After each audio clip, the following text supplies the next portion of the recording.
Assalomu alaykum barchaga. Kanalimda ko'rib turganimdan juda ham xursandman. Bugun biz sizlar bilan oshirma xamirda qiymali pirog pishiramiz. Demak, masalliqlarimizni barchasi, ya'ni tuxumli, margarinani barchasi xona haroratida turgan bo'lishi kerak. Idishimizga iliq sut, tuz, shakar hamda tuxumni solamiz. Sutimiz iliqdan ozgincha issiqroq bo'lishi kerak. Tuxum esa xona haroratida turgan bo'lishi kerak. Masalliqlarimizni birin-ketin sovoldik. Endi dro'ja solishni boshlaymiz. Dro'jamizni solib bo'lganimizdan keyin venchikda aralashtirib olishimiz kerak bo'ladi.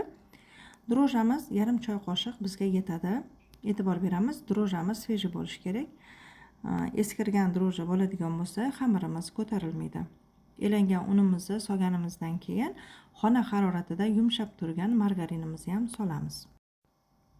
Margarinimizni solib bo'lganimizdan keyin endi qo'lga yopishmaydigan yumshoqqina xamir qorishni boshlaymiz.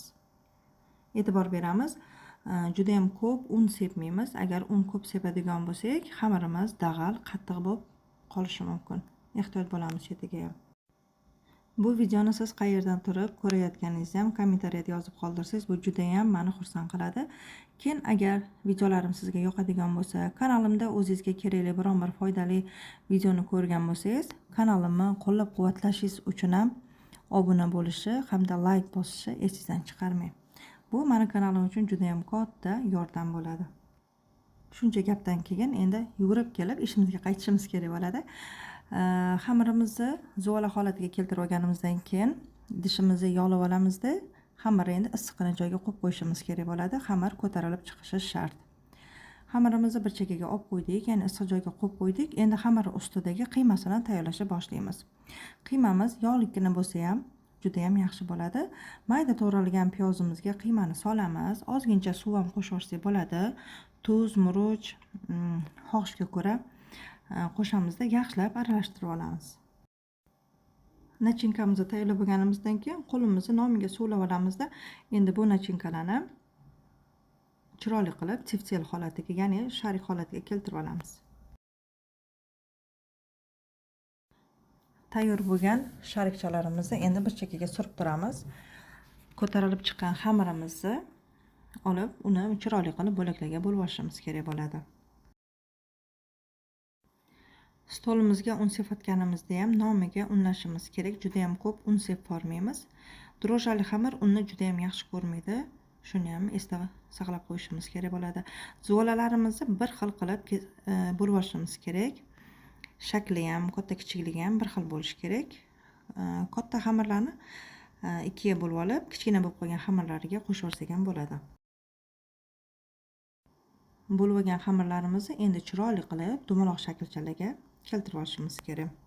Buni orasida endi ishlatadigan qolipimizni xohlasak tega pishiriq qog'ozini chiroyli qilib kesib solib qo'ygan bo'lishimiz kerak yoki bo'lmasa tegini yog'lab qo'ygan bo'lishimiz kerak bo'ladi. Chunki zo'la qilib birato'lasiga qolipimizga qo'yib ketgan bo'lishimiz kerak.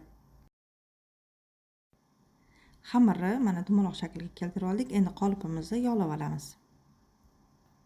Yog' juda ham ko'p sovormaymiz. Agar ko'p yog'lab oladigan bo'lsak, zuvalamiz, ya'ni xamirlarimiz ko'tarilmay qolishi mumkin.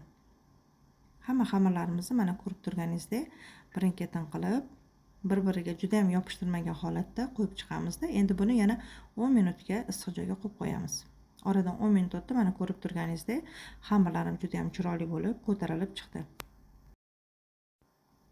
Ko'tarilib chiqqan xamirni qo'limiz bilan ham o'rtasini ochib olsak bo'ladi yoki bo'lmasam oddiy men ishlatganimdek xovonchani narsasi bilan ham nomi esimdan chiqib ketdi to'g'risi. Shu xovonchani narsasi bilan ham o'rtalarini ochib olsak bo'ladi. Bu narsani eslolmadim to'g'risi. Agar siz bilsangiz kommentariyada yozib qoldirishingizni xohlardim, chunki men buni nomini o'zi aslida bilmayman to'g'risi.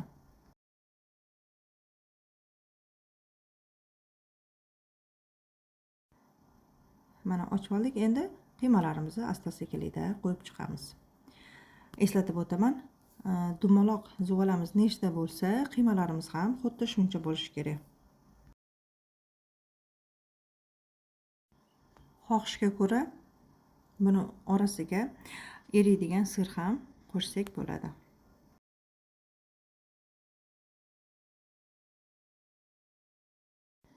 retsept haqida o'zingiz fikringizni endi yozib qoldirishingizni juda ham kutib qolaman. Sababi retsept haqida har bitta yozilgan mulohaza men uchun juda ham qimmatli hisoblanadi. Chunki balkim retseptda, balkim videoda o'zimni tushuntirishimda nimagadir o'zgartirish kiritish kerak bo'lsa, bu men uchun eng katta maslahatlardan bittasi bo'ladi. O'shaning uchun sizni har bitta yozayotgan narsangiz menga juda ham qimmatli deb qabul qilaman. Demak, surilgan tuxumlarimiz ustiga xohishga ko'ra sedani sepamizda qizdirilgan, o'rtacha qizdirilgan duxovkada pishirib olamiz. Xohishga ko'ra mana pishib chiqdi. Buni yesak ham bo'ladi, lekin buni ustiga eriydigan sir qo'shsangiz, undan ham ko'ra mazaliroq bo'ladi. Men buni o'tgan safar qilganimda mana oilamdagilar yoqtirmagan sirri, o'shaning uchun men bu safar hech qanaqa sir qo'shganim yo'q, o'zini pishirib berdim. Mana ko'rib turganingizdek xamirlarimiz ham juda ham balangina bo'lib, ko'tarilib chiqdi. Endi buni bemalol chiroyli bir achchiqqina souslar bilan dasturxonga tortsak bo'ladi. Mana shu yerga kelganda sizlar bilan xayrlashaman.